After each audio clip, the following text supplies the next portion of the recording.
Kumekucha. Wewe Lulu unaanza nini?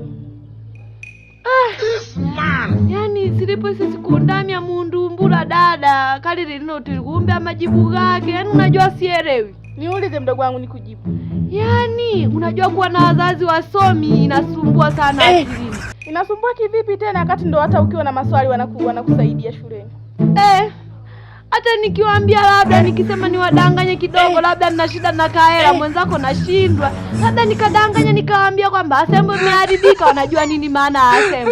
Labda mbabule ni daftari yangu limarike, waninunulie lingine wanataka wakague. Sasa mimi nafanyaje? Alafu wenzangu wakisema tu mfano asembo imeharibika, wazazi wao wanawapa tu hela. Ndio maswali yenyewe nataka kuniuliza?